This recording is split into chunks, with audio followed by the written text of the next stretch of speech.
terhormat ayahanda kita bersama Bapak Bupati Kabupaten Tanjung Jabung Barat, Bapak Dr. Andus. Awas kepala Bapak sedikit Pak. Gelapi aja. Bapak Dr. Andus Haji Anwar Sadat MAG. Masya Allah. Beliau satu alma mater dengan saya di UIN Sumatera Utara. Jadi ini pertemuan abang senior dengan adik junior. Masya Allah. Makanya aku dikasih sorban. Biasanya kalau abang tuh selain sorban nanti entah ada yang dikasih lagi. Biasanya gitu Pak. Biasanya ini biasanya. Tapi entahlah kalau di sini kan tak tahu Pak. Awak ini apalah namanya tamu kan, ad-dhaif kal mayit, tamu itu macam mayit kan begitu. Namanya mayit itu kan dia apa-apakan dia menerima kan gitu, nggak melawan gitu. Ya makanya prinsip saya dikasih alhamdulillah, nggak dikasih yang parah kali lah kan gitu. Iya itu ya Allah. Luar biasa nih Bupati kita insya Allah. Bapak Bupati beserta Ibu kita mendoakan pemimpin kita diberikan Allah kekuatan dalam mengemban amanah. Membangun Kabupaten Tanjung Jabung Barat ini ke depan menjadi kabupaten yang lebih baik lagi adanya. Amin. Yang terhormat Bapak Kapolres Tanjung Jabung Barat. Masya Allah. Baru 11 bulan Pak. Masya Allah. Berarti udah mau lahiran. Udah lewat lahiran. 9 bulan. Kalau lembus dia 12 bulan. Lembusan. Sehat-sehat Pak Kapolres ya, baru 11 bulan ya. Betah di sini Pak. Betah di sini. Kemarin viral habis bonceng-bonceng Pak Bupati belusukan ya. Insyaallah inilah pemimpin hebat. Nggak bisa macet jalan, ambil motor bonceng bupatinya. Insyaallah luar biasa sehat-sehat. Pak Bupati pun tadi katanya begitu, habis belusukan masuk angin katanya. Katanya kalau udah tua itu jangan banyak tingkah, maksudku gitu loh. Udahlah, kalau nggak tahan kena angin nggak usah banyak tingkah, itu maksudku Bang. Sehat-sehat Pak Kapolres ya, insyaallah. Dalam hati orang ini habis ini kita rapat, nggak usah lagi undang kawan tuh lagi. Gitu. Tak apa-apa tak diundang lagi, patah tumbuh hilang berganti. Ustadz sombong? Tidak. Kadang-kadang orang tak tahan dia seloroh. Kadang-kadang ada pejabat itu telinga dia tipis, sakit hati dia bilang gitu. Berarti kan tipis sekali telinganya kan gitu kan. Insya Allah yang di sini enggak lah. Terus ngomong tuh begitu. Nggak usah lagi undang Ucai lagi tuh. Kenapa? Lancip kali mulutnya. Oke, no problem, it's okay, nggak masalah. Apa masalah sama aku? Nggak masalah, patah tumbuh hilang berganti. Sebulan lagi menelpon, Ustadz, datang lagi ceramah tempat kami Ustadz. Tapi tak mau lagi kalian mengundang aku. Yang bercakap begitu orangnya udah mati Ustadz, cocok begitu. Maka jangan nanti ngomong yang aneh-aneh, cepat meninggal nanti. Lagi Pak Bupati belum dilantik lagi Pak, hati-hati Pak.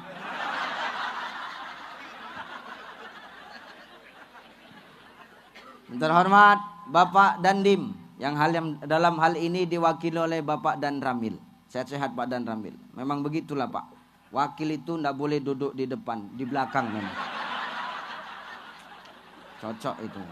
Memang pas Bapak duduk di situ, dah pas. Terhormat Bapak Pengadilan Negeri. Insyaallah sehat Pak. Alhamdulillah. Terhormat Bapak Pengadilan Agama Kabupaten Tanjung Jabung Barat. Masya Allah. Ini Pak kawanin.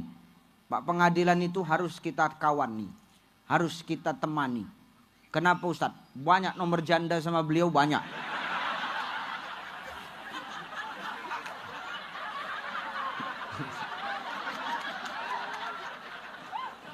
Makanya kan beliau segar aja bawaannya tengok. Senyum aja. Senyum-senyum kenal janda lah.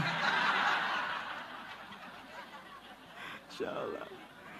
Terhormat Bapak Kabak Kesra. Masya Allah, terima kasih Pak undangannya. Yang mana Pak Kabak tadi? Ngilang. Iya. Nggak apa-apa, yang penting sudah serah terima tadi. Terhormat Bapak Sekda Kabupaten Tanjung Jabung Barat beserta dengan Ibu ya, insya Allah. Bapak siapa Pak sampainya Pak? Pak Kakan Kemenak Kabupaten Tanjung Jabung Barat. Pak Kakan langsung. Kakak langsung kan? Enggak, maksudku kalau wakili ya pindah lah dulu. Gitu. Sebelahnya bang? Rektor. Masya Allah. Ini pasti dapat warisannya makanya jadi rektor ini. Masya Allah. Para guru-guruku yang di belakang, Pak Kadis, Pak Camat, Pak Kabak, Pak Kabid, Pak PJ Kades, Pak Kepala Desa, Pak Lurah, semua yang hadir, Bapak Ibu yang tidak bisa aku sebutkan satu persatu. Mudah-mudahan hadirnya kita malam hari ini semua mendatangkan berkah, kembalinya kita masing-masing bawa pahala. Amin. Amin. Oke, ayo kita ngaji. Sampai jam berapa ini, Bu? Sampai jam 1, Pak. Kau enak cuma dengar mulutku yang koyak tau kau. Suka-sukamu ya bercakap ku tengok. Hidup ini Bapak Ibu tidak pernah terlepas dari yang namanya ujian. Betul? Manusia hidup pasti diuji. Kalau hidup nggak mau diuji, nggak usah kau hidup. Selesai. Hidup nih pilihan, Pak. Hidup nih pilihan, Bu. Kalau hidup pasti harus siap menghadapi ujian. Tapi kalau kau nggak mau diuji, kau nggak usah hidup. Selesai. Kenapa begitu Ustadz? Janji Allah dalam Quran. Apa kata Allah dalam Quran? Alladzi khalaqal mauta wal hayata liyabluwakum ayyukum ahsanu amala. Kata Allah, tidaklah kujadikan mati dan hidup itu adalah untuk ujian. Liyabluwakum Bapak Ibu. Makanya kalimat liyabluwakum ini dia istimewa. Istimewanya apa Ustadz? Ada seorang mufassir namanya Dr. Sulaiman Al-Asqar. Beliau menulis kitab, nama kitabnya Zubdatut Tafassir min Fathil Qadir. Kata beliau, kalimat liyabluwakum ini ditafsirkan, makna ujian ini adalah ujian hidup ini hanya bisa dirasakan oleh orang-orang yang punya iman kepada Allah. Tapi kalau orang hidup di dunia Allah tak punya iman, maka dia tidak akan pernah merasakan kalau hidup ini adalah sebagai ujian. Jadi kalau orang hidup punya iman, dia akan menganggap hidup ini sebagai ujian, maka apa yang timbul? Bapak Ibu, dia akan hati-hati dalam berbuat di muka bumi Allah. Tapi kalau orang hidup nggak ada iman, dia nggak menganggap hidup ini ujian. Inilah orang yang suka-sukanya aja hidup. Yang penting dia makan, yang penting perutnya kenyang, yang penting dia tidur nyenyak, perkara ibadah los, nggak usah dipikirin. Nah ini orang yang suka-sukanya hidup, yang nggak menganggap hidup ini sebagai ujian. Maka beruntung kita kalau kita punya iman kepada Allah, kita menganggap hidup ini ujian Bapak Ibu, maka berhati-hatilah dalam hidup. Kenapa? Ingat, habis dunia ada yang lebih kekal dari dunia. Namanya akhirat. Kata Imam Al-Ghazali, kalau kau mau tahu betapa kekalnya akhirat itu, main-mainlah kau ke laut. Di sini ada laut. Ada. Sungai ada. Laut aja, nggak usah sungai. Main-main kau ke laut, kata Imam Al-Ghazali. Kalau kau sampai nanti di laut, kau celupkan tanganmu. Sudah kau celupkan tanganmu, angkat. Kalau ada air yang menetes dari jarimu, itulah dunia. Sedangkan air laut yang kau tinggal, itulah akhirat. Setetesnya dunia ini, selebihnya akhirat. Maka hati-hati, jangan gara-gara setetes kita lupa sama yang selaut. Ya Pak ya, jangan karena setetes kita lupa sama yang di laut. Jangan gara-gara yang singkat kita lupa sama yang kekal. Maka hati-hati, iman perlu dalam hidup. Kalau enggak, suka-sukanya aja kita. Suka-sukanya. Tapi kalau orang punya iman, dia sadar hidup ini ujian, hati-hati. Kenapa? Dia sadar setelah kehidupan dunia ada kehidupan akhirat. Maka nanti atas apa yang dia lakukan di muka bumi Allah, di dunia Allah, dia sadar akan dimintai pertanggungjawaban. Al-yawma nakhtimu ala afwahihim wa tukallimuna aydihim wa tashhadu arjuluhum bima kanu yaksibun. Akan ada hari di mana mulutmu akan dikunci, tangan dan kakimu yang akan bersaksi di hadapan Allah. Maka kalau kita sadar hidup ini ujian, maka hati-hati kita dalam hidup ini Bapak Ibu. Hidup ujian. Ibu diuji nggak? Bu? Oh bu? Bu? Jawablah, jijik kali aku nengoknya, iya betul.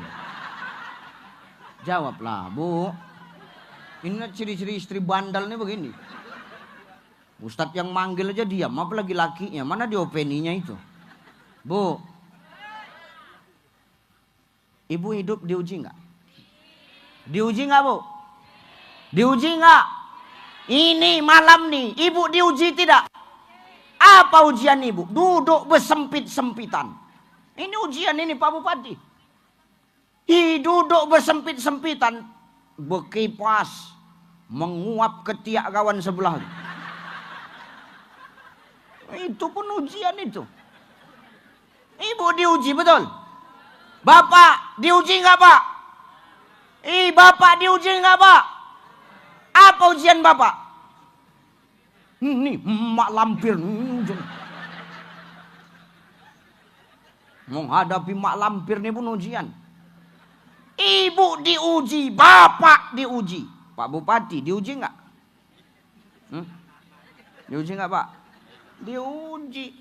Berat lah sama istri Pak. Bahaya. Sehebat-hebatnya bupati di luar, di rumah, hele, honorer. Siap salah, hele. Cerita lah Pak. Makanya beliau bupati merangkap ustadz. Karena setelah selesai bupati bisa jadi ustadz. Beliau hari ini bupati, beliau ustadz. Beliau lah paling lama masuk surga nanti. Pertama dihisap bupatinya. Habis dihisap bupatinya, dihisap ustadznya.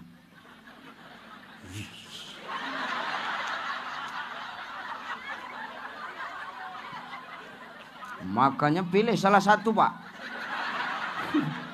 Jadi bupati apa jadi ustadz? Ngeri Pak. Aku nggak mau aku ustadz aja aku. Ustadz kenapa bercakap begini? Tinggal lantik, makanya enak awak bercakap. Walaupun kampanye tak pakai awak salam tak apa-apa juga. Pak Bupati diuji, Pak Kapolres diuji nggak Pak? Diuji kan? Bapak jabatan AKBP di luar, di rumah Satpol PP. Rusak. Habis. Selesai Pak. Ustadz kok paham betul? Nasib kami sama, aku pun begitu. Maka semua kita diuji. Pak Bupati diuji, Pak Kapolres diuji, Pak Sekda diuji, Pak Kadis diuji, Bapak diuji, Ibu diuji. Semua kita diuji. Ustadz Ucai diuji tidak? Diuji enggak aku? Apa ujianku? Hah? Nih, ku kasih tahu ujianku. Salah satunya foto gue nih. Kalau tak kenal Pak Anwar ini, beliau bukan bupati, pikir orang beliau lah ustadznya. Ini salah satu ujian.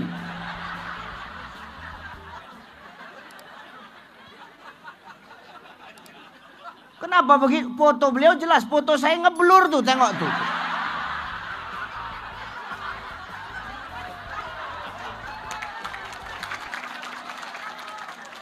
Ujian ini, jangan kau pikir nggak ujian. Ini yang pertama. Yang kedua, apa ujiannya? Nanti Pak Bupati selesai acara berebut orang poster nih untuk apa? Nutup kandang ayam. Makanya hari ini semua kita ujian. Tak ada kita yang tak merasakan ujian. Semua kita diuji oleh Allah. Kenapa Allah menguji kita? Apa karena Allah benci? Apa karena Allah tidak suka? Apa karena Allah nggak cinta? Apa karena Allah nggak sayang? Oh, salah. Justru kenapa Allah menguji kita? Karena Allah sayang sama kita. Allah rindu sama kita. Allah cinta sama kita, Bu. Allah peduli sama kita. Makanya kita diuji oleh Allah. Malah kadang kita hati-hati. Kenapa? Hidup nggak pernah diuji. Hidupnya lempeng aja. Hidupnya lempeng terus, urusannya lancar terus. Maaf, ibadah nggak pernah, ke masjid jarang, datang Isra Mi'raj, karena takut dimutasi.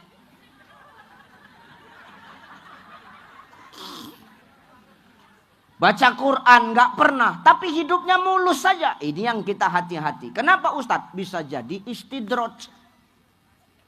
Apa itu istidraj Ustadz? Dilalaikannya kita tentang mengenal Allah.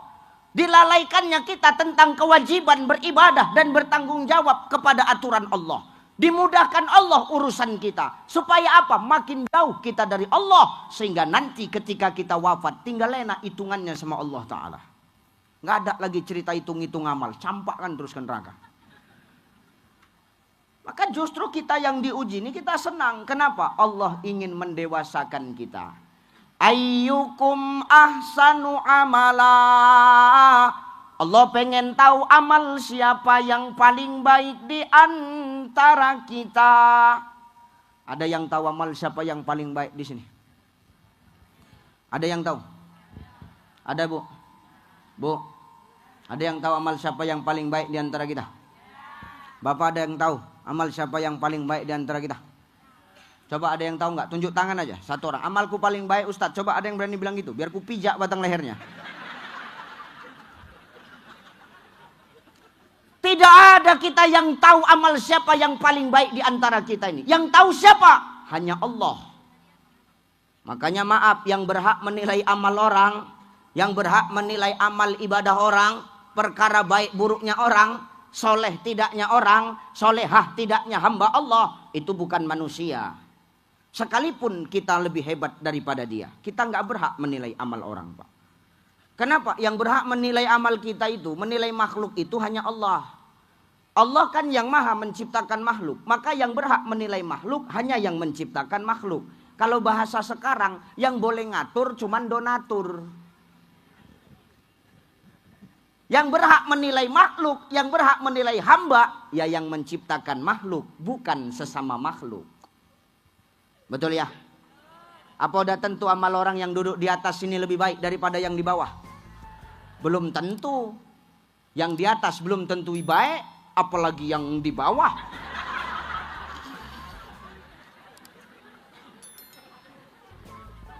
Karena tugas menilai makhluk, menilai hamba itu hanya tugas Allah. Manusia enggak berhak menilai manusia. Manusia enggak berhak menilai manusia. Makhluk enggak berhak menilai makhluk. Kenapa? Kalau manusia menilai manusia, enggak akan ada keadilan, Bang. Makhluk menilai makhluk, yang ada pilih kasih. Maka makhluk enggak cocok jadi juri. Biar jurinya Allah. Alaihissallahu biahkamil. Ya kalau manusia jadi tim penilai, jadi panitia akhirat, rusak akhirat, Pak. Betul apa ya? Benar apa ya? Apalagi orang sekarang, neng orang masih mabuk sikit aja, ahli neraka. Neng orang masih hobi nyuri barang tetangga, ahli neraka. Neng orang masih hobi main judi. Main judi boleh nggak? Judi online boleh nggak? Slot boleh nggak? Di sini ada pemain-pemain slot. Jujur aja kita. Daripada tenggelam alun-alun ini nanti air naik. Masih ada di sini yang suka main judi online. Main slot. Haram. Mampus lah kau. Aku nggak peduli kok, Pak. Tangkapi yang masih main-main slot, main skater itu, Pak Kapolres. Sebelum Bapak tangkap masyarakat, periksa dulu handphone Kapolsek.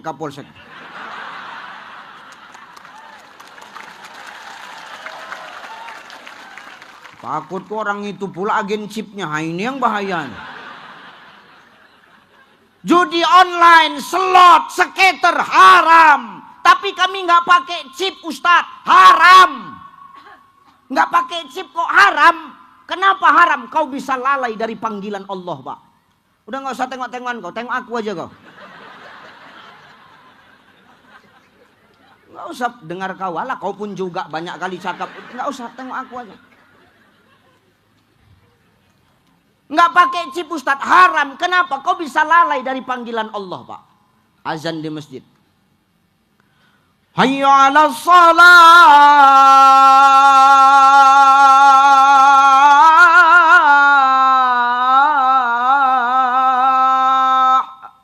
Big win. Sautan ini. Pak Bupati nggak tahu? Udah nanti habis ini ngopi kita cerita, udah tenang aja. Lalai dari panggilan Allah. Hayya 'alal falah.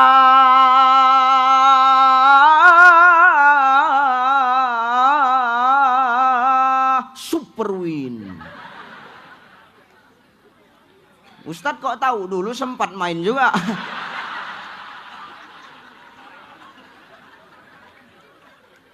Boleh ini Ustadz, haram. Judi online itu merusak semua generasi Pak Bu. Hah? Kalau menang nanti, ini berarti sering menang ini. Ini kadis apa nih? Coba kadis apa nih Pak? Tengok dulu Pak.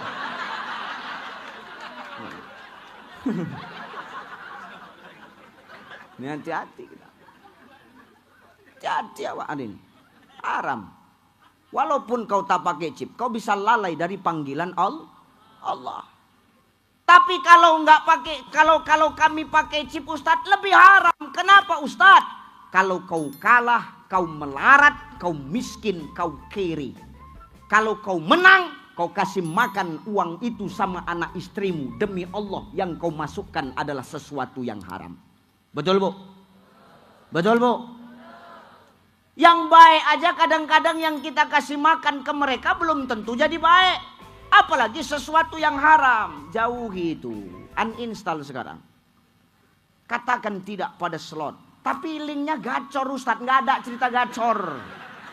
Goblok kali kau. Jijik aku. Itu aplikasi. Di toko-toko nyawa. Tapi tetap dimainkan. Kan goblok. Pak, bodoh boleh. Goblok jangan. Ya maaf Pak Bupati. Kalau bodoh masih bisa diajari. Goblok mendarah daging. Goblok tahu goblok? Goblok tuh tolol bang. Tolol tahu tolol? Tolol itu udah tahu kepalanya botak. Tapi besisir dia. Nah, itulah tolol.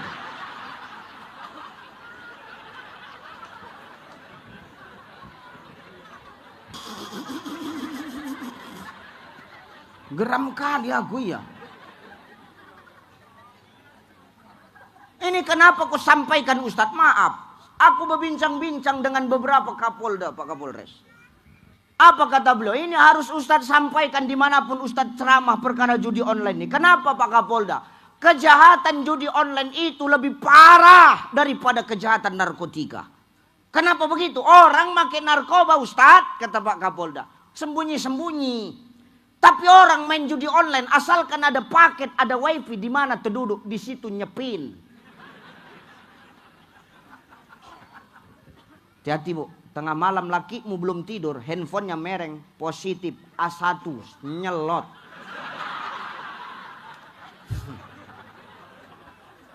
Bantingkan HP-nya itu. Ya benar. Taubatlah ya. Udah mulai kebanjiran kabupatenmu ini. Hati-hati.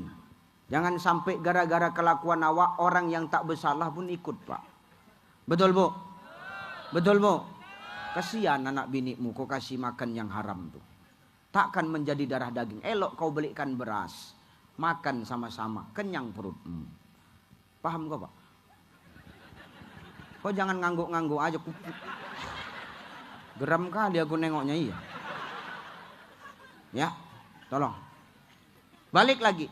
Hidup ini gak boleh saling nilai dah. Apalagi nilai amal ibadah orang. Neng orang masih mabuk.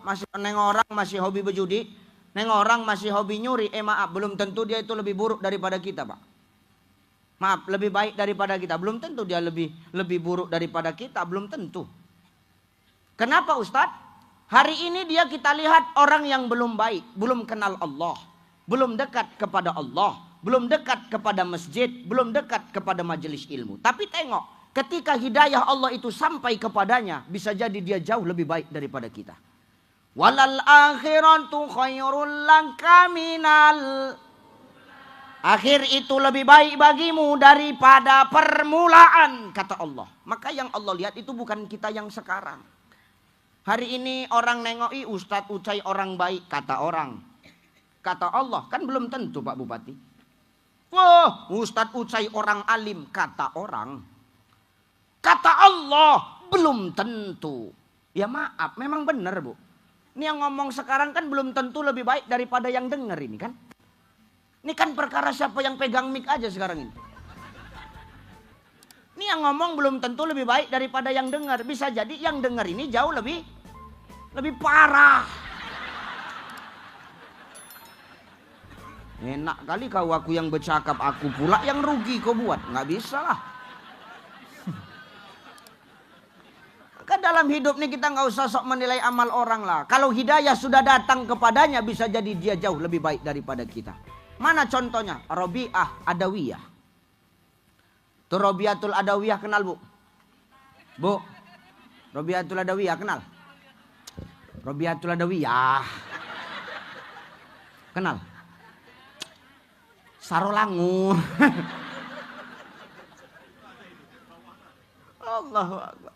Robiatul Adawiyah itu seorang ulama sufi dari kalangan wanita yang terkenal loh. Nah kalau kita baca biografinya Robiatul Adawiyah, kelam Bu.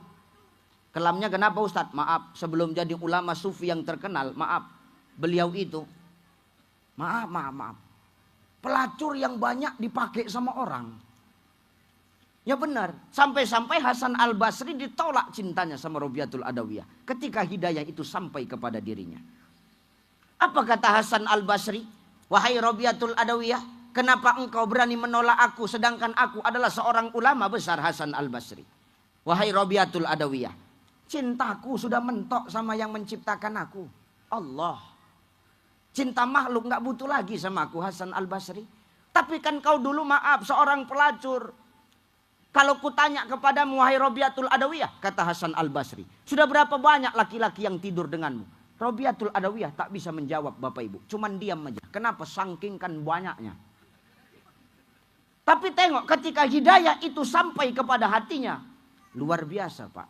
Cintanya hanya mentok kepada Allah. Nggak ada kepada yang lain. Bahkan syairnya terkenal. Ilahi las tulil firdaus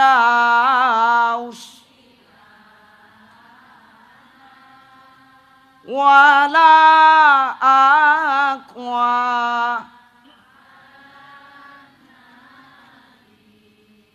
jahimi. Wahai Tuhan, ku tak salah. Wahai Tuhan, ku tak layak ke surga, namun tak pula aku sanggup kena. Apa kata Robiatul Adawiyah? Duhai Allah, andai kata aku beribadah kepadamu hanya untuk mendapatkan surgamu, maka tutup pintu surga itu untukku. Dan kalau aku beribadah kepadamu karena hanya takut dibakar oleh neraka, maka bakarlah aku dengan api nerakamu. Hebat nggak itu Pak? Makanya maaf, hidup nggak usah suka nilai amal orang. Bisa jadi hari ini kita nilai dia belum baik, nanti hidayah nyampe kepada dirinya, bisa jadi dia jauh lebih baik. Makanya kan ada istilah, lebih bagus jadi mantan orang jahat apa mantan orang baik? Hah? Mantan orang jahat apa mantan orang baik? Mantan orang jahat Pak. Kenapa? Dulu jahat, sekarang baik. Kalau mantan orang baik dulu baik, sekarang jahat. Kan begitu ya? Mana lebih bagus? Mantan bandit apa mantan ustadz?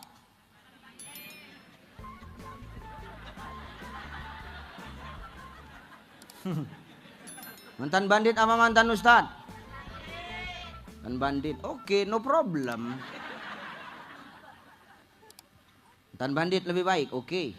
Mana lebih bagus? Ustadz jadi bandit apa bandit jadi ustadz? Bandit jadi ustadz. Oke. Ku terima itu. Mana lebih bagus? Ustadz mati di hotel atau bandit mati di masjid? Bandit mati di masjid. Oke. No problem, oke. Setelah Pak Kapolres olah TKP baru ketahuan. Memang Ustadz tuh mati di hotel, tapi mati dalam keadaan bersujud ketika sholat qiyamul lail.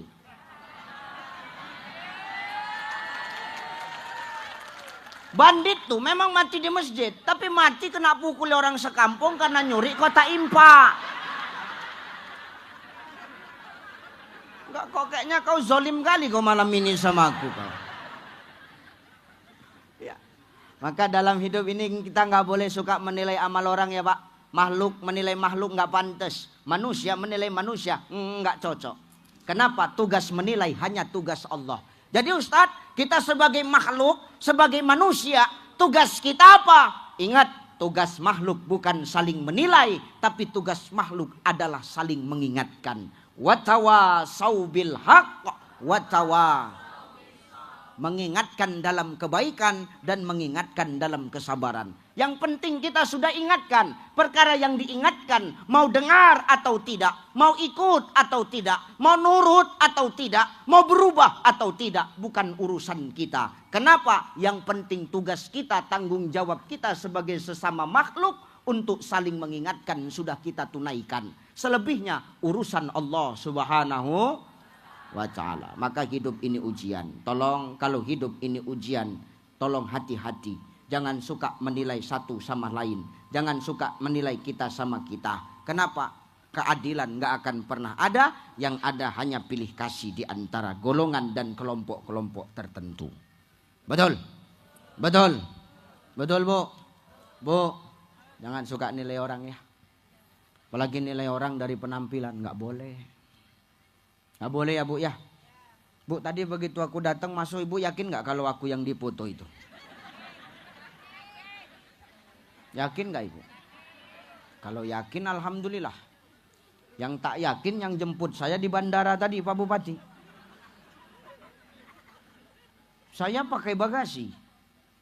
Anggota saya nunggu bagasi. Saya keluar aja. Kulewatinya yang jemput itu. Cuman dia gak kenal sama aku.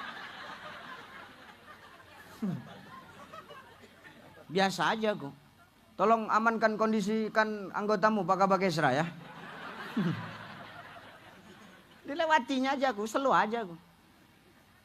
Nilai orang ini nggak boleh dari penampilan, betul? Penampilan itu nggak nentuin isi. Maaf, mangga itu mulus luarnya Bapak Ibu. Mangga. Mangga itu mulus luarnya, tapi maaf, mulus luarnya kadang-kadang busuk dalamnya. Betul? Mangga itu mulus luarnya kadang-kadang busuk dalamnya. Berulat dalamnya. Tapi tengok durian itu. Berduri memang luarnya. Tapi tengok lembut dalamnya. Manis pahit rasanya. Orang suka. Berapa sebiji ini? 30 ribu sebiji. Sebesar kepala bayi. Sebesar kepala bayi 30 ribu. Apalagi sebesar kepalamu. Mahal memang. Tapi orang suka. Maka orang beli. Walaupun mahal. Luarnya berduri, tapi enak dalamnya. Manis pahit rasanya, lemak dia. Tapi sayangnya, tak ada di rumah dinas bupati tadi. Ini masalahnya.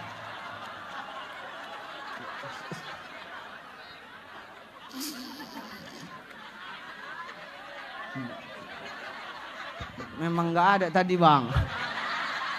Kalau ada kan enak ceritanya tadi.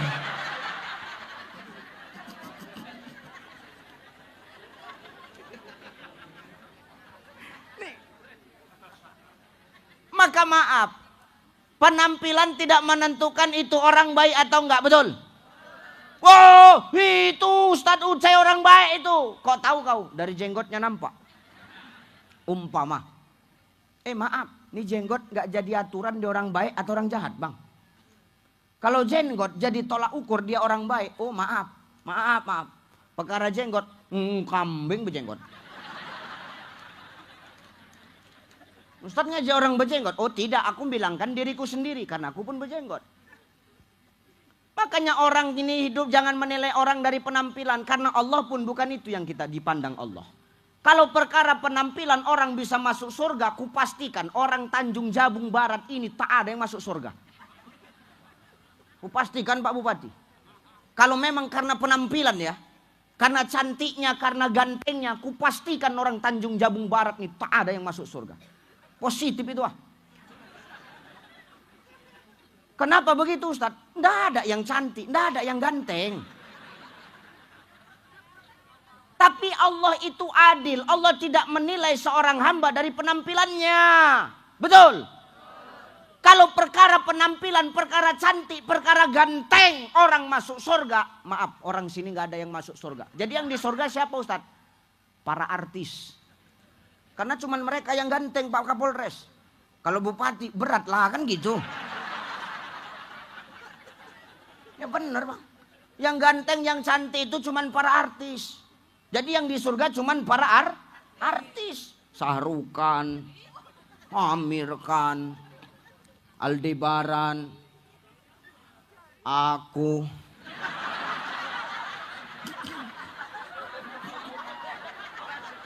Angek kali orang ini ya. Tapi Allah nggak mandang penampilan. Kalau masuk surga karena ganteng, karena cantik, maaf. Bilal bin Rabah nggak masuk surga Pak Kapolres. Bilal bin Rabah nggak masuk surga Pak Bupati. Kenapa? Gemuk, hitam, pendek, rambut ikal, macam abang itulah, ujung dulu bilang itulah.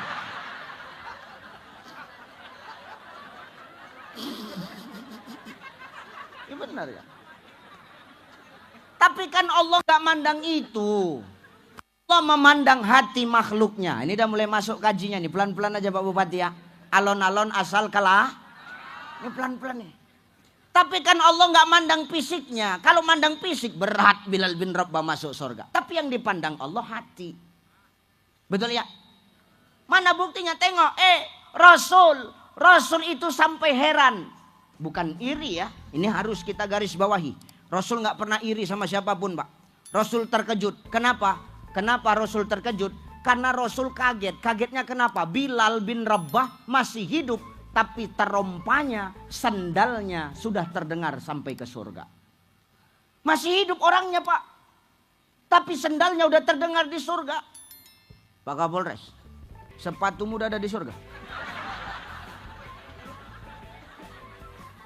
Beratlah.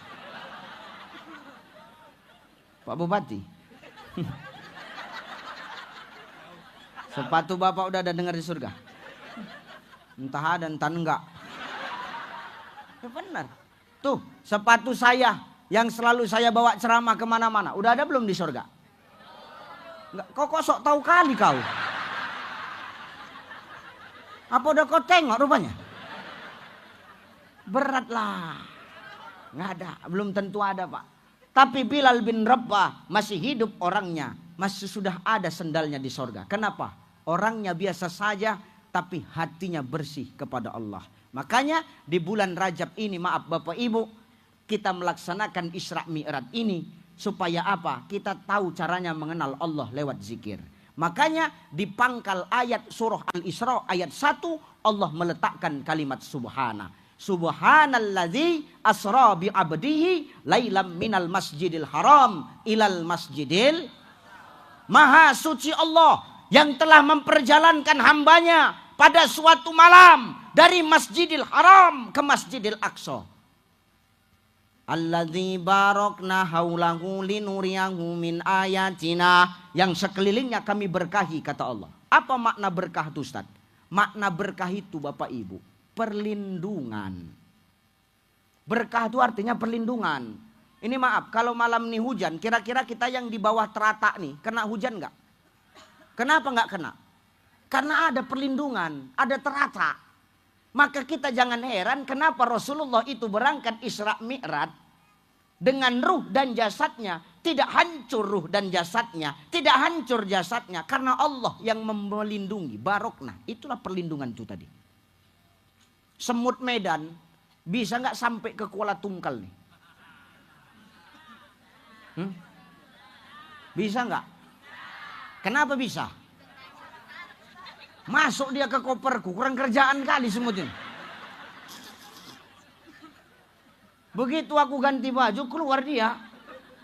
Jalan ke dinding, jumpalah sama semut Kuala Tungkal. Di rumah dinas lah sekarang semut Medan tuh, Pak. Ketemu sama semut Kuala Tungkal. Dari mana kau, Bang? Dari Medan.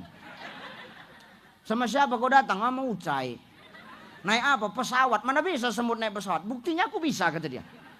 Kenapa kau bisa nggak terbang? Aku masuk ke kopernya, tertutup dia, nggak keluar aku, kata dia. Sampai aku kemari, setengah mati aku, sesak napas di dalam koper nih, katanya. Begitu dibuka, lega rasanya. Keluar aku, jumpa aku sama kau orang Kuala Tungkal. Oh gitu, iya. Ini semut sama semut, Pak. Kenapa bisa nyampe? Dia masuk ke dalam koperku. Koperku telah memberikan perlindungan. Maka jangan heran kalau Rasulullah itu Bapak Ibu tidak rusak jasadnya ketika beliau menembus 7 petalah langit. Kenapa? Allah memberikan perlindungan. Kalau akal manusia nggak akan nyampe kita mengkajinya. Tapi kalau sudah maunya Allah, kun fayakun, apa yang tidak jadi. Betul? Betul nggak? Betul nggak? Makanya itu. Perjalanan sepertiga malam yang paling singkat waktunya tapi bisa menembus 2 alam. Alam dunia dan alam langit, Bapak Ibu. Sepertiga malam, Isra, perjalanan. Makanya Isra itu artinya perjalanan secara bahasa. Secara bahasa Isra itu perjalanan. Setiap yang jalan Isra lah dia itu. Ibu dari rumah ke pasar. Di sini bilangnya apa? Pasar apa pajak? Pasar. Ibu dari rumah ke pasar. Berarti ibu sedang belanja. Isra. Karena Isra perjalanan. Berarti ibu dari rumah ke pasar sedang Isra. Karena Isra perjalanan. Bapak dari rumah datang ke majelis ilmu ini. Berarti bapak sedang Isra. Betul nggak? Isra artinya perjalanan. Mi'raj naik. Setiap yang naik Mi'raj. Aku tadi di bawah, sekarang aku naik ke atas. Berarti aku sedang Mi'raj. Karena setiap yang naik itu Mi'raj. Nanti malam.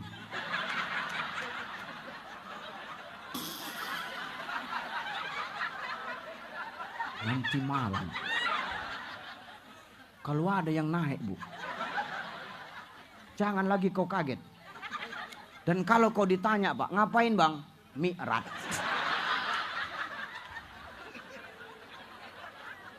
Karena Mi'raj secara bahasa itu naik. Benar ya? Secara istilah perjalanan Nabi dari Masjidil Haram ke Masjidil Aqsa naik terus sampai ke Sidratul Muntaha. Lantas apa hubungannya dengan hati, Ustadz? Ada hubungannya dengan hati.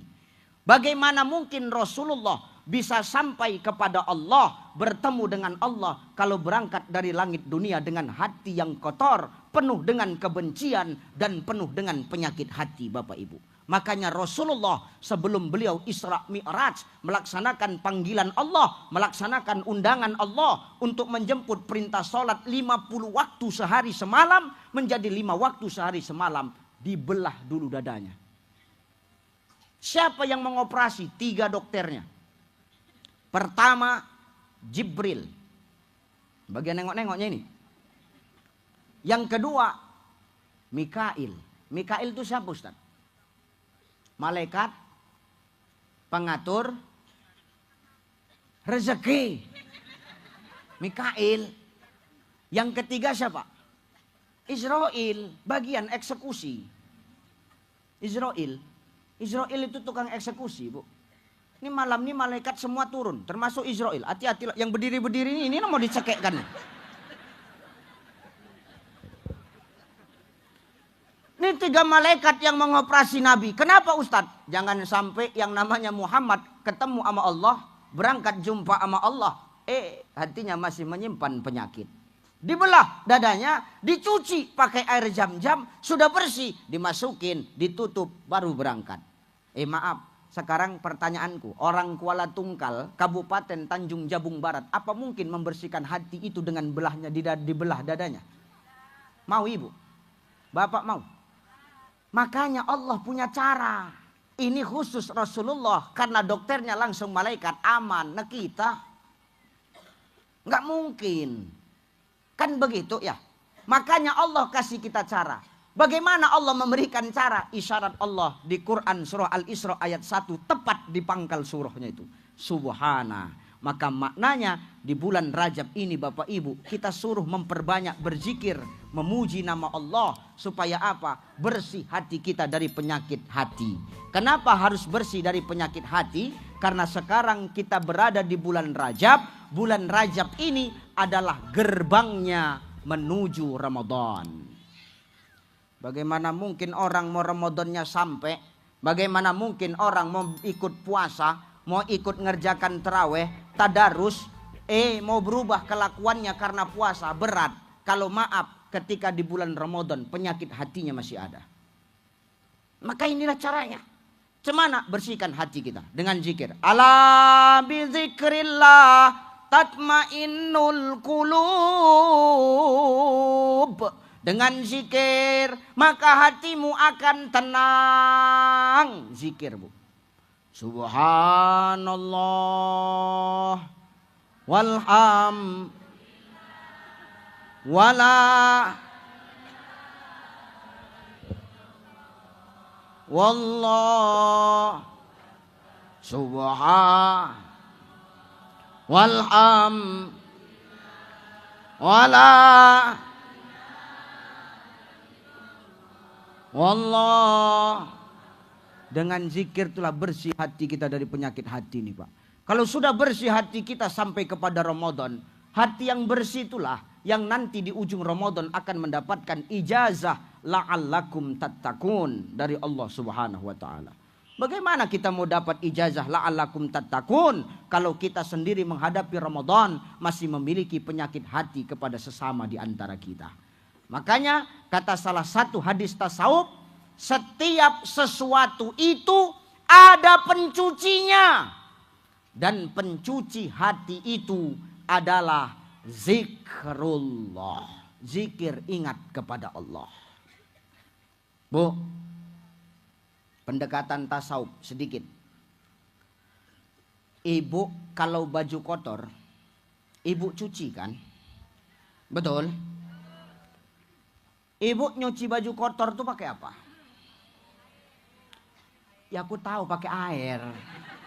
Air pun kalau air kopi makin bersih apa makin kotor? Jadi ibu nyuci baju kotor tuh pakai apa? Iya aku tahu air bersih. Alatnya deterjen, sabun, rinso. Ini sekarang pertanyaanku tuh pakaian yang kotor dicuci pakai deterjen. Bersih apa makin kotor? Bersih. Wangi nggak? Kenapa bersih? Kenapa wangi? Pencucinya cocok. Betul. Nah lagi. Nih ibu-ibu yang sini. Piring kotor, gelas kotor, Bu. Ibu nyucinya pakai apa? Sunlight. Nyuci piring kotor, gelas kotor pakai sunlight. Ini pertanyaanku, piring yang kotor bersih nggak? Wangi nggak? Keset nggak? Kenapa keset? Lemaknya hilang, pencucinya cocok. Noda-noda lemak-lemak membandel luntur karena sunlight tuh. Karena sunlight pembasmi lemak. Betul. Makanya Bu, aku pesan ini Bu. Bagi ibu-ibu yang badannya macam speaker aktif. Besar, yang lemaknya banyak. Kau nggak usah pala sedot-sedot lemak, nggak usah banyak tingkah kau. Sunlight itu pembasmi lemak, Bu. 3 kali sehari kau minum kan sehat kau nanti. Hilang lemakmu. Kalau bercakap bebuih mulutmu. Hilang lemakmu, usahakan lemak nyawa kau pun hilang. Tapi ini bukan perkara lemak, perkara apa? Alat pencuci. Asal yang kotor dibersihkan dengan pencuci yang cocok, maka bersihlah yang kotor itu. Hati kita kotor, jangan dicuci pakai rinso, jangan dicuci pakai sabun, tapi bersihkan hati dengan zikir kepada Allah. Hati yang zikir itu tenang. Hati yang zikir itu tidak akan pernah iri kepada sesama. Hari ini yang membuat kita suka iri sama sesama itu apa? Kata Syekh Jalaluddin Rumi, kata Maulana Rumi Bapak Ibu, yang menyebabkan kita punya penyakit hati itu satu. Apa? Kita ini tak punya kunci kenikmatan hidup. Kalau kita tahu kunci kenikmatan hidup ini, nggak akan ada iri-iri di antara kita. Apa kunci kenikmatan hidup itu Ustadz? Kata Syekh Maulana Rumi, kunci kenikmatan dalam hidup cuma satu. Jangan sibuk mengurus apa yang orang punya, tapi sibuklah mengurus apa yang kau dapat. Selesai. Jelas kau? Jelas? Jelas kau, Bu? Jangan sibuk ngurus punya orang. Nanti kita lupa ngurus punya kita. Kita sibuk ngurus punya orang, kita lupa ngurus punya kita. Terakhir punya kita diurus orang. Betul ya Pak ya? Kau sibuk ngurus laki orang, lakimu nggak terurus, terakhir lakimu diurus orang. Gitu yang kau salahkan lakimu, padahal kau yang kadang-kadang lupa memberikan pelayanan untuk lakimu. Nggak usah tengok-tengokan kau. Loh betul nggak Pak? Jangan lagi nanti ada timbul pertanyaan, ada istilah begini, Ustadz, kata ibu itu. Bukan kau Ustadz, tahu kau. Kenapa ya Ustadz, lakiku itu lebih betah di warung kopi daripada di rumah ya Ustadz. Maaf Bu, kau jangan cepat menyalahkan kami kau. Kau introspeksi diri. Kenapa suamimu lebih betah di warung kopi daripada di rumah? Betul nggak Pak? Betul nggak Pak?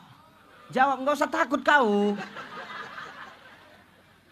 Suami sekarang lebih betah di warung kopi daripada di rumah. Kenapa? Mereka ini Bu, kalau sudah masuk ke warung kopi, baru masuk aja pelayanannya udah paten. Begitu datang, mau pesan apa Pak? Coba, kau nggak usah sok-sok lugu kau. Pemainnya ini semua, alah. Mau pesan apa Pak? Kopi. Kopi aja? Apa kopi pakai susu? Pakai susu. Susunya dipisah apa dicampur? Pisah aja. Nanti saya yang nyampurinya. Oke Pak, datang kopinya aja. Susunya nanti dicampur sendiri. Coba Bu. Maka jangan salahkan suamimu. Kalau maaf para suami sekarang lebih betah di warung kopi ketimbang di rumah. Ya Bu Sekda ya, jangan salahkan Pak Sekda lebih betah di warung kopi daripada di rumah. Kadang kita capek kerja, nyampe rumah minta ambilin air putih aja merepet nih. Mami ambilkan air putih, enak kali kau nyuruh-nyuruh aja. Kau pikir gak capek ngurus rumah satu harian ini, hah? Macam mana mau betah suamimu di rumah Bu? Jangan begitu. Kami di luar ini berjuang mencari nafkah untukmu dan untuk sebuah hati. Tidak tahu panas, tidak tahu hujan, tidak tahu malam, tidak tahu siang. Pergi pagi pulang petang, kadang gak pulang-pulang. Rupanya buka cabang. Ini payah nih Pak. Rupanya buka cabang kawan. Cocok tak balik-balik kawan tuh ke rumah. Nih. Maaf. Gini Bu ya. Nih suami nih. Jadi suami berat. Berat Bu. Berat kali jadi suami. Sumpah berat. Aku udah berapa hari nggak pulang ke rumah. Berat Bu. Suamimu ini Bu, maaf. Ini harus ku sampaikan. Kalau nggak diginikan Pak, makin merajalela orang ini sama kita. Betul nggak Pak? Perkara berantemlah kau sampai rumah. Yang penting ku sampaikan ini. Suamimu pergi dari rumah untuk mencari nafkah, pergi dalam keadaan hidup, belum tentu kembali dalam keadaan hidup. Itu yang harus kau ingat Bu. Betul nggak Pak?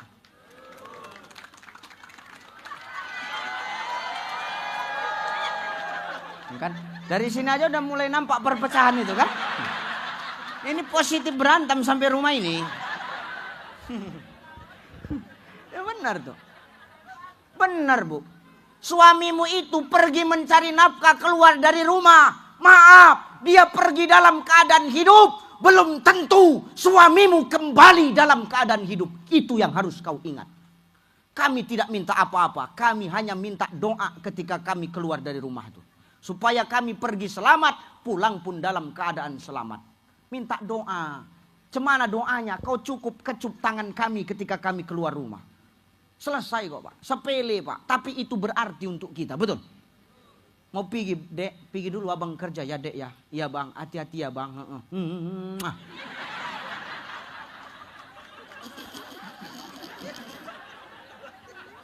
Malah Ustadz dah tua. Ustadz yang tua itulah sedap. Agak-agak bawa tanah sedikit. Ya benar bu. Ini sepele. Maaf sepele. Jarang dibuat orang. Tapi maaf pahalanya, fadilahnya besar. Kalau kau kecup tangan suamimu ketika suamimu keluar rumah cari nafkah. Atau ketika engkau keluar rumah karena dapat izin suami. Ingat bu. Keluar rumah karena dapat izin suami. Jangan kau keluar rumah kalau tak dapat izin suami. Kalau enggak kata lakimu jangan kau coba-coba melawan. Dengar kau. Dengar kau. Jangan suka-sukamu aja. Bagaimana kau mau dapat keberkahan dalam rumah tangga? Bagaimana mau kau rasakan redoknya Allah kalau kau langgar aturan-aturan suamimu selagi aturannya baik? Jangan keluar ya dek. Nanti kalau mau keluar tunggu abang aja. Kau bandal. Pigi juga keluar. Makanya hati-hati. Jangan sampai kita jadi orang yang durhaka. Kalau dulu sebelum menikah boleh kita minta restu orang tua. Nah sekarang udah ada tempat redok kita. Nih suamimu. Ya bu ya. Ingat ketika suamimu keluar rumah untuk mencari nafkah. Atau kau keluar rumah karena dapat izin suami. Kalau tak dapat izin suami jangan kau coba-coba keluar. Dan ini hanya berlaku untuk yang punya suami. Yang janda diam aja. Dengar. Jangan pula yang janda minta izin sama laki orang pula. Ini yang masalah nanti sekarang. Nih. Pergi suamimu keluar rumah cari nafkah. Ibu pamit sama suami mau keluar rumah dapat izin. Kecup tangannya. Pergi ya bang. Hati-hati ya bang. Ini pahalanya besar. Sepele tapi besar fadilahnya. Apa? Pahalanya sama seperti engkau mencium Hajar al-Aswad. Batu hitam yang tertempel di dinding Ka'bah. Berebut orang waktu tawaf nak mencium Hajar al-Aswad. Aku tak berani. Aku kecil, kena pijak, meninggal aku selesai. Orang berebut nak cium Hajar al-Aswad itu pak. Ketika mereka tawaf. Ibu tak pala jauh-jauh. Di rumah ada Hajar al-Aswad tuh. Mana? Ini Hajar al-Aswad. Hajar al-Aswad. Tangan suamimu Hajar al-Aswad. Apalagi hitam warnanya. Makin besar pahalamu bu. Makin besar pahalamu. Makanya ku hitamkan aja tanganku. Besar pahala. Biniku besar pahalanya. Ustadz kan tahu bercakap aja. Rupanya Ustadz buat. Ku buat. Kemanapun aku nak pergi ceramah. Aku udah menikah pak. Jangan buat aneh-aneh bapak ya. Singel. Begitu Pak Bupati. Ustadznya masih single. Meronta-ronta janda di sini tadi. Aku udah berbini. Jangan aneh-aneh bapak pak. Jangan kalian potong-potong video tadi ya. Ini bahaya ini. Ya Allah. Ku buat kok. Umi. Ya pak. Aku nak pergi ceramah. Ya pak. Hati-hati. Mi. Ya pak. Hajar al-Aswad. Lari. Bolak-balik. Makanya aku sedia tisu basah. Bau ludah dia semua.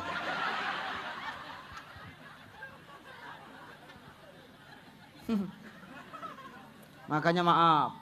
Ya bu ya berat jadi suami ini. Ya jangan cepat kita menyalahkan beliau. Kita yang introspeksi dulu bu. Ya bu ya. Nanti kalau dibilangi bandal tuh. Tapi kan Ustadz tergantung suami. Iya kan.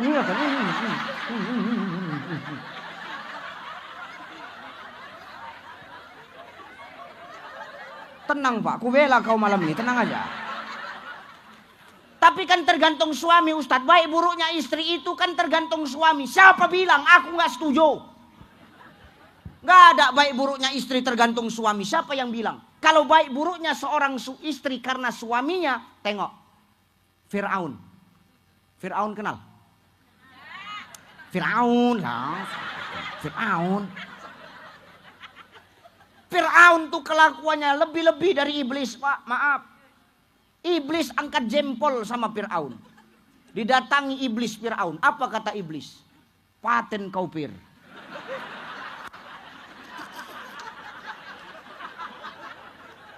Fir'aun kan Fir. Paten kau Fir.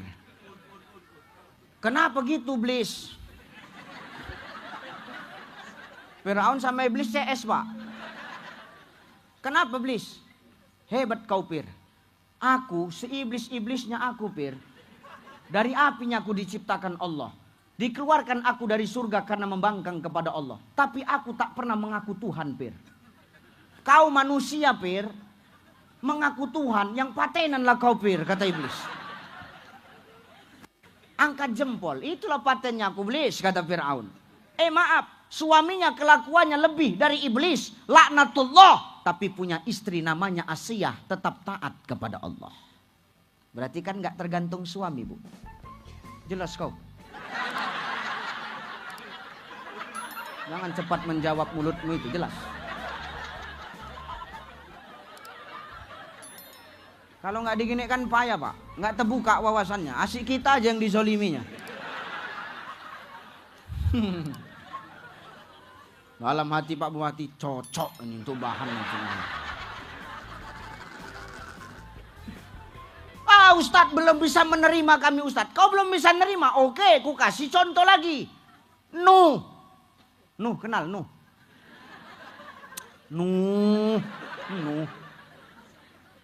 Nuh itu taat kepada Allah. Nggak pernah membangkang kepada Allah. Apa perintah Allah? Nuh selalu buat. Tapi punya istri zalim kepada suami, durhaka kepada Allah, nggak open sama perintah Allah. Baik suaminya, tapi macam hantu biniknya. Coba, betul nggak? Berarti baik buruknya seorang istri itu tidak tergantung kepada imamnya, tidak tergantung kepada suaminya, Bu. Itu tergantung keegoisan kita masing-masing. Egois kita itulah yang merusak kepatuhan dan ketaatan kita kepada suami kita. Dengar kau? Putus, kalau ini telak Pak, nggak ada cerita. Sekamat ini. Dah, mau melawan lagi kau? Apa lagi mau kau lawan?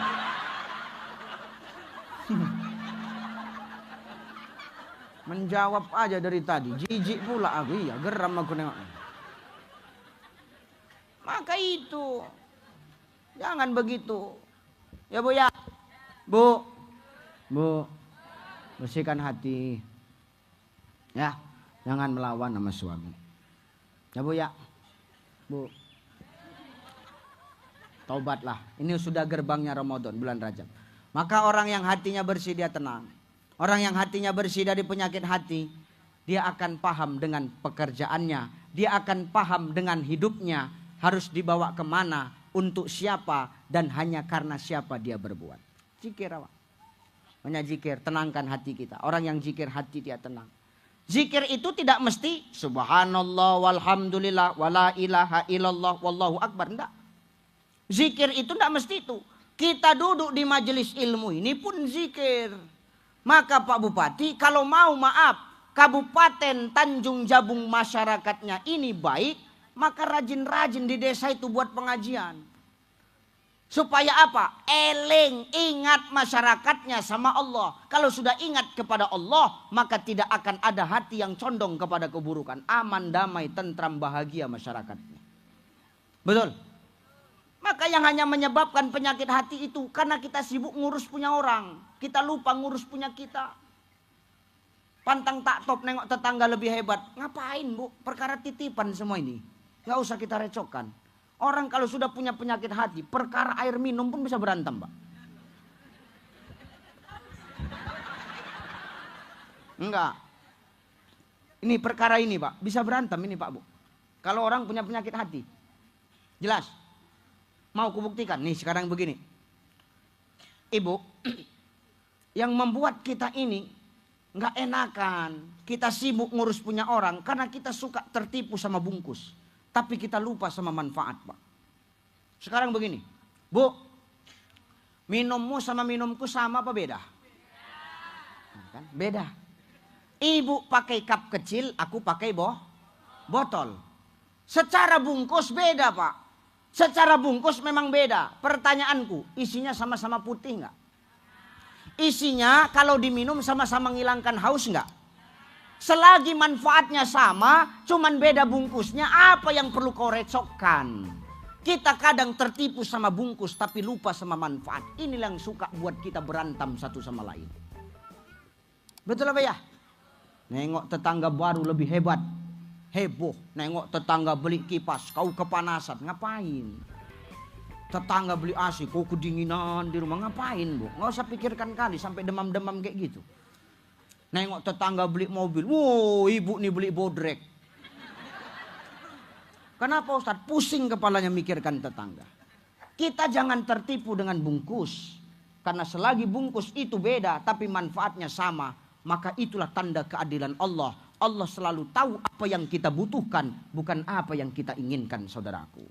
Maka bersihkan hati kita agar kita temukan kunci kenikmatan dalam hidup. Sehingga apa? Hati kita bersih dalam menyambut datangnya Ramadan. Di ujung Ramadan kita dapatkan gelar ijazah la'allakum tattaqun dari Allah Subhanahu wa ta'ala. Jelas? Nih. Lagi contoh. Biar nyambung ngajinya. Kalau nggak gini payah, belum tentu diundang lagi. Karena nampak dari kumisnya tipis juga pergaulannya. Umpamanya ini pesawat, Pak. Ini apa, Bu? Pesawat. Udah nggak usah bilang botol, udah pesawat. Biar cepat, udah mau jam 11 nih. Udah sejam setengah aku hampiran. Ini umpamanya pesawat. Datang pesawat Saudi Arabia membawa jemaah haji masyarakat Kabupaten Tanjung Jabung Barat. Amin. Mau mendarat di Bandara Sultan Toha, Provinsi Jambi. Pas mau mendarat pesawat itu, apa kata pilotnya? Landing position. Posisi mendarat. Pas bilang begitu pilotnya, dijawab sama operator bandaranya. Sorry mister, maaf, tempat pendaratan belum siap. Tempat pendaratan belum steril. Aspalnya masih berlubang. Betonnya masih rusak-rusak. Pertanyaanku, andai kata ini pesawat nekat mau mendarat, tergelincir nggak pesawat nih? Guling nggak pesawat nih? Kenapa? Tempat pendaratannya belum steril, Pak. Belum siap. Tapi syukurnya pilot ini pandai. Karena tahu tempat pendaratannya belum siap, apa kata pilot gitu? Oke, kalau memang belum siap, kami akan cari bandara yang lain yang siap menerima kami. Pergi balik, nggak jadi mendarat. Maknanya apa Bapak Ibu? Maknanya pesawat inilah takwa. Takwa itu letaknya di dada kita. Takwa itu kata Nabi letaknya di dada. Bagaimana takwa mau terletak di hati dan dada kita, mau diberikan Allah sampai ke hati kita, kalau untuk menyambut datangnya bulan suci Ramadan. Hati kita masih menyimpan penyakit hati. Maka jangan heran banyak orang sekarang puasa dia ikut, tadarus dia ikut, tarawih dia ikut, berbagi takjil dia ikut, buka bersama dia ikut. Tapi di ujung Ramadan puasanya tidak merubahnya menjadi manusia yang lebih baik dari sebelum Ramadan datang. Maka kuncinya ada di bersihkan hati dengan zikir. Ikut majelis taklim, ngaji, ngumpul sama orang, cerita yang baik-baik. Insya Allah itu yang akan mencondongkan hati kita kepada kebaikan. Sehingga kebaikan itu akan memberikan hal positif dalam kehidupan kita. Sehingga dengan hal yang positif itu mempengaruhi akhlak dan adab kita menjadi manusia yang lebih baik. Selagi ada kesempatan hidup, maka teruslah berbenah. Jangan pernah puas dengan amaliyah ibadah yang sudah kita kerjakan. Kenapa? Orang yang beriman dia tidak akan pernah puas dengan amal ibadah yang sudah dia kerjakan. Betul? Hidup ini bagai lampu dinding, yang dinyalakan di malam hari. Apabila minyak sudah kering, ia kan pasti padam sendiri. Demikian hidup manusia selama hidup di dunia ini. Bila dah tutup umur usia, putuslah hubungan di sana sini. Hidup kita macam lampu dinding Bapak Ibu. Hidup kita macam lampu dinding. Bahan bakarnya minyak.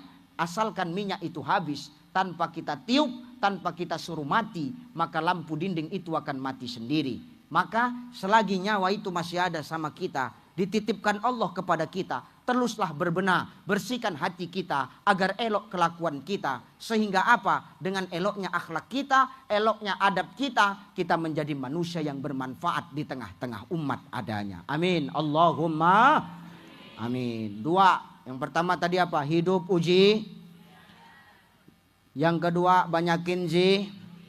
Ketiga terakhir. Terakhir ketiga Pak Bupati. Ketiga terakhir ya. Terakhir ya Bu ya. Lailam minal masjidil harami ilal masjidil aqsa. Perjalanan Nabi dari masjid ke masjid. Maknanya apa?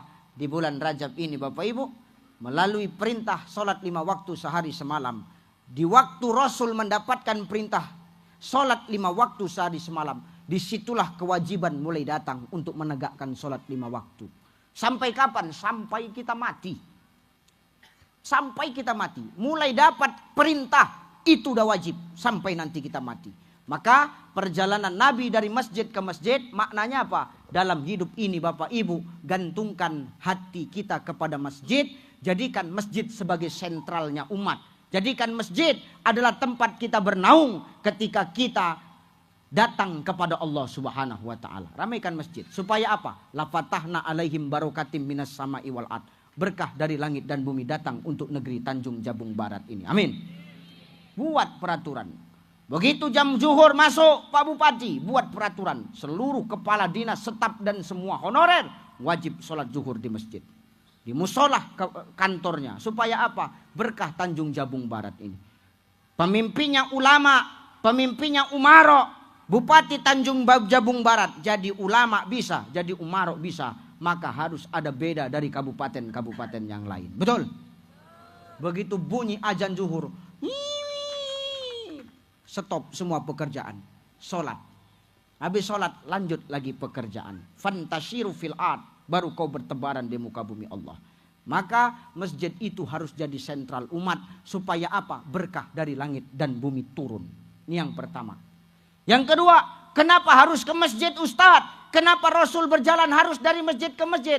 Karena maaf, dengan masjid, dengan kita rajin datang ke masjid, kita melapor kepada Allah, kita ibadah, kita jadikan masjid sebagai sentral umat, maka lewat masjid itulah kesombongan akan hilang saudaraku. Hari ini banyak orang yang sombong, kenapa? Karena tak mau ke masjid. Masjid itu mengajarkan kita untuk tidak sombong Pak. Mau siapapun kita, mau bupati kita, mau kapolres kita, mau sekda kita, mau kepala pengadilan kita, pengadilan agama kita, dan ramil pun kita, kakan kemenak pun kita, rektor pun kita, siapa lagi? Kepala dinas pun kita. Maaf, kalau sudah masuk ke masjid tak berlaku lagi jabatanmu ketika masuk ke masjid. Aku bupati, oh nggak laku. Kau datang cepat sab depan. Kau datang lambat, kau tetap sab belakang. Nggak bisa kau ke depan. Jelas kau bupati?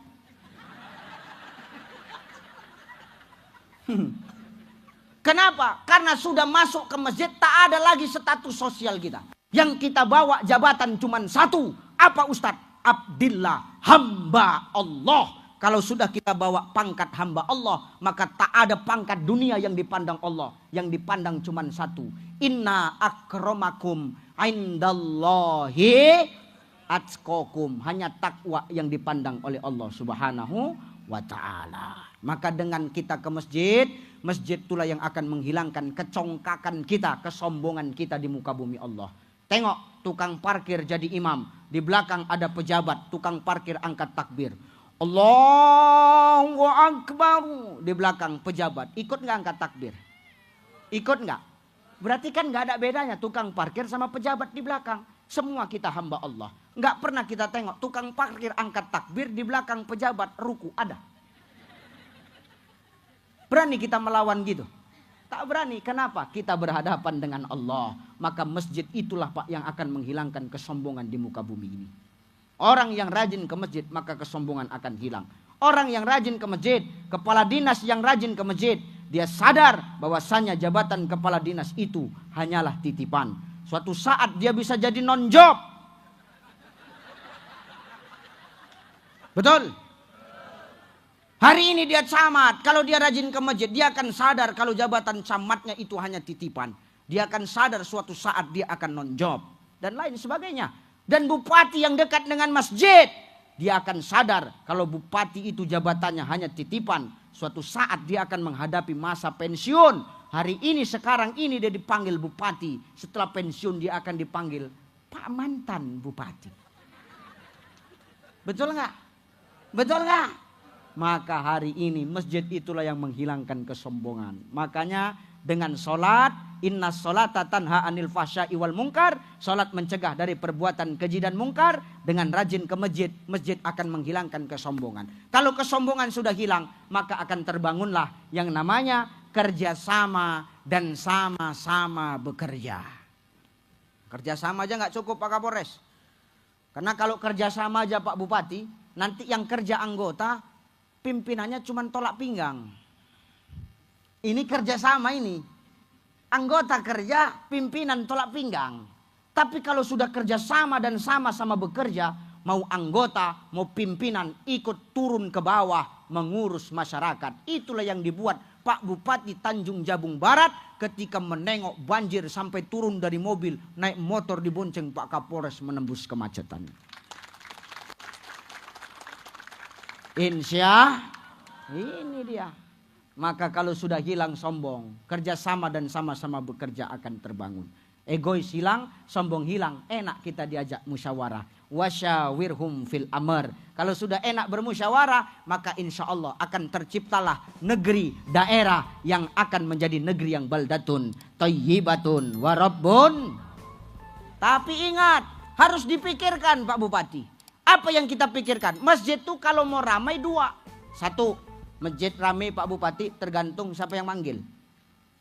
Mau masjid besar sekalipun, megah sekalipun, mewah sekalipun, kalau yang manggil nggak enak, nggak ada seninya, sunyi itu Pak. Sunyi itu. Maka yang manggil di masjid itu harus ahlinya. Berikan pada ahlinya. Kori kita tadi bagus suaranya. Dia tukang azan. Cari imam yang baik. Jangan yang azan masjid besar, masjid raya yang azan atuk kakek itu juga. Ah, ini buat masalah. Tak ada lagi seninya waktu azan. Allahu Akbar. Allahu Akbar. Siapa anak datang ke masjid? Awak pun dengar dari rumah macam tak ada yang lain aja. Kek, mati aja udah kek, kata dia. Kadang orang tua ini bandal. Sebelum aku meninggal jangan gantikan aku jadi muadzin. Gampang, ajak makan nasi, undang ke rumah kita, kasih racun nasi dia. Orang kalau nggak bisa dibina, binasakan. Maksud Ustadz apa? Kami yang tua-tua ini nggak boleh azan. Aku tak melarang engkau untuk azan, wahai orang-orang tua. Silakan kalau orang-orang tua mau azan, nggak masalah. Aku tetap membolehkan. Tapi pas listrik mati. Tapi kalau listrik hidup, suaranya kemana-mana, serahkan sesuatu pada ahlinya. Kalau dulu ada pepatah yang mengatakan, tak ada rotan akar pun jadi. Itu pepatah lama. Pepatah sekarang, tak ada rotan, ciptakan rotan yang baru. Akar tak bisa dipakai. Kenapa? Akar lapuk, busuk, kena pupuk. Ini bukan zamannya Keraiso bang. Ini zamannya serahkan sesuatu pada ahlinya. Kalau sudah yang ahlinya yang manggil, enak pak. Betul nggak? Anak-anak muda tuh, korik-korik tadi itu. Dia yang azan, semangat awak ke masjid tuh. Subuh diputarnya azan Mekah tuh. Allahu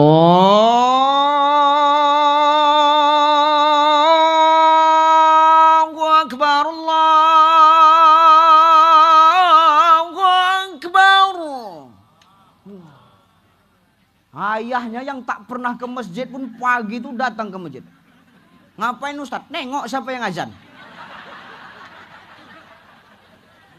Minimal nengok dulu, lama-lama kan ikut sholat.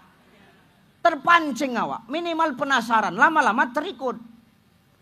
Tergantung siapa yang manggil. Zuhur beda lagi azannya, azan Malaysia. Allahu Akbar, Allahu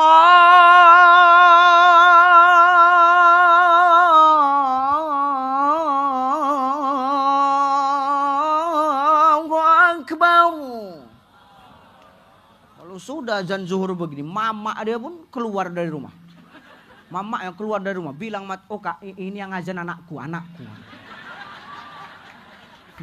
Keliling Tanjung Jabung Barat nih, anakku. Tapi tak sholat, mak Fir'aun. Hati-hati ya Pak. Maka masjid ramai tergantung siapa yang memanggil. Tuh. Pertama. Yang kedua, masjid ramai tergantung apa? Siapa yang mimpin Pak Bupati. Ini harus Bapak pikirkan. Apalagi nanti mau Ramadan. Supaya ramai masjid, Pemkab Masjid Raya tuh. Pilih imamnya. Pilih supirnya. Jangan atuk tuh lagi yang maju. Atuk tuh maju juga, tak ada seninya. Maju atuk tuh, apa kata atuk tuh?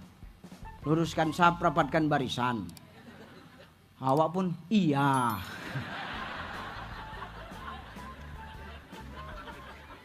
Allahu Akbar. Ikut awak. Bismillahirrahmanirrahim. Alhamdulillahirabbil alamin. Ar-Rahmanirrahim. Maliki yaumiddin. Al-ayah ghairil maghdubi alaihim waladdallin. Awak bingung di belakang cemana? Amin. Enggak enak. Enggak enak, Pak. Enggak seru berjemaah tuh kalau begitu. Enggak seru. Udah tak ada seninya. Atuk tuh nekat baca surah-surah kembar. Nah, ini yang jadi penyakitnya. Bacanya surat kembar. Bismillahirrahmanirrahim. Qul ya ayyuhal kafirun. La budu ma ta'budun. Walantum abnu ma'abud. Walan abnu ma'abattum. Walantum abnu ma'abud. Walan abnu ma'abattum. Walantum abnu ma'abud. Itu aja Pak. Bebolak balik tak dapat. Ujungnya tak dapat. Gelap aja tak nampak. Walantum abnu ma'abud. Walan abnu ma'abattum. Itu aja bebolak balik. Awak dari belakang ingatkan. Tuh, lakum tuh. Atuk tuh lata. Oh iya lakum. Lakum dinukum waladdoa. Inilah mau kena tunjang dari belakang model begini. Macam mana orang mau betah di masjid? Maka masjid ramai tergantung siapa yang tergantung siapa yang memimpin. Kalau yang memimpin anak muda, jadi imam, suaranya bagus, hafalannya banyak, tajwidnya elok, napasnya panjang, maju jadi imam. Tapi Ustadz dia belum menikah, tak ada syarat jadi imam harus nikah. Nggak usah ortodok berpikir kita Pak. Nggak usah berpikir kita itu kerdil. Kadang ada satu tempat dia tak bisa jadi imam walaupun bagus. Kenapa? Dia belum menikah. Tak ada syarat jadi imam itu harus menikah. Selagi dia baligh, berakal, mumayyiz, hafalannya banyak, suaranya bagus, tajwidnya bagus, maju kau jadi imam. Sorong ke depan. Kita yang tua-tua ini sadar, harus ada sadar ada yang lebih baik daripada kita. Kasih ruang anak-anak muda ini. Betul? Luruskan shaf. Rapatkan barisan. Mak ayah di belakang jadi makmum. Terdetak hatinya. Macam tandaku suaranya ini. Macam suara anakku kayaknya Kak. Masa anak kau? Mungkin lah Pak. Iya. Allahu Akbar. Kan anakku ini Kak. Itu mamaknya tuh. Bismillahirrahmanirrahim. Alhamdulillahi rabbil alamin. Ar-Rahmanir Rahim Maliki Yaumiddin Iyyaka na'budu wa iyyaka nasta'in. Mak ayah di belakang, ya Allah nah. Tak salah Pak Bupati mendatangkan guru-guru ngaji di setiap desa ini. Akhirnya kau berhasil jadi imam nak. Gak sia-sia kau latihan tiap hari, belajar ngaji tiap hari karena program Pak Bupati. Bangga betul mak sama ayah nih, ya Allah. Kadang orang tua ini sangkingkan bangganya, tak sadar dia kalau sholat.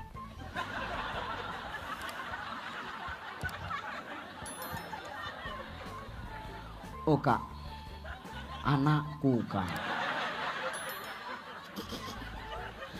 Anak kau tak bisa imam macam anakku, tak bisa. Anakku yang bisa, anak kau tak pandai. Anakku ini. Tetangga emosi, aku tahu ini anak kau. Cuman ini sholat mulut, kau diam. Kawan nyambung, sholat tuh tak boleh bercakap, kata kawan. Yang belakang gak mau kalah, untung aku gak ikut bercakap. Selesai sholat tuh. Kenapa Ustadz bangga? Wah ada anak muda yang mampu memimpin umat untuk dekat kepada Allah. Kalau sudah begini modelnya, orang-orang yang ahli di bidangnya ditempatkan di tempat sesuai dengan keahliannya. Yang ahli di masjid, yang ahli azan, dia azan. Insya Allah itulah yang akan mendatangkan umat jemaah untuk cinta kepada masjid. Ramai masjid, berkah datang, kesombongan hilang, kerjasama dan sama-sama bekerja antara pemerintah dengan masyarakat akan mudah untuk dilaksanakan. Kenapa? Keegoisan hilang, kesombongan hilang, yang ada adalah sifat saling bahu-membahu. Berat sama dipikul, ringan sama dijinjing. United we stand, divided we fall. Apa kata Jenderal Sudirman? Coba dan Ramil, apalah Jenderal Sudirman? Kalau kata Jenderal Sudirman, dia pernah berpesan tentang nilai-nilai persatuan dan kerjasama. Apalah kata dia? Kalau memang bapak tentara, bilang apalah?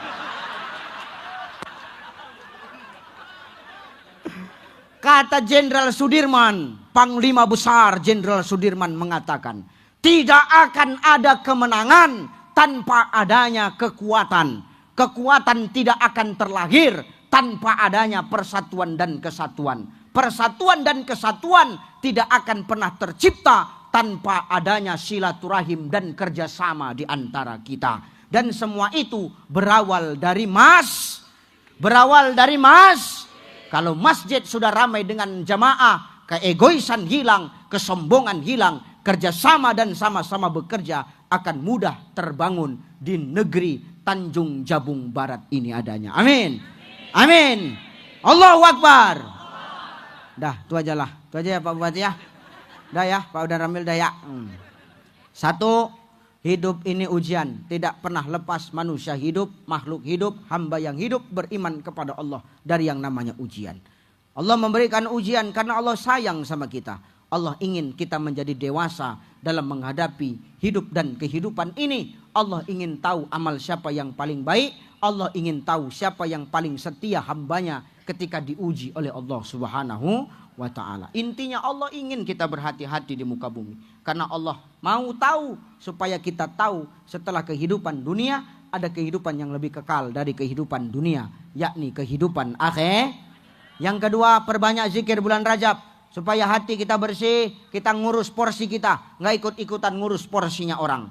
Kenapa? Supaya hati kita bersih sampai kepada Ramadan. Hati yang bersih akan dihinggapi dengan ijazah takwa di ujung Ramadan oleh Allah Subhanahu wa ta'ala. Yang ketiga, Rasul Allah menyuruh kita untuk kembali kepada masjid. Agar sekiranya apa? Lewat masjid kesombongan hilang, berkah datang, kerjasama dan sama-sama bekerja di antara kita akan mudah terbangun dengan api demi menciptakan kemaslahatan bersama, kemaslahatan umat. Insya Allah. Dah itu aja.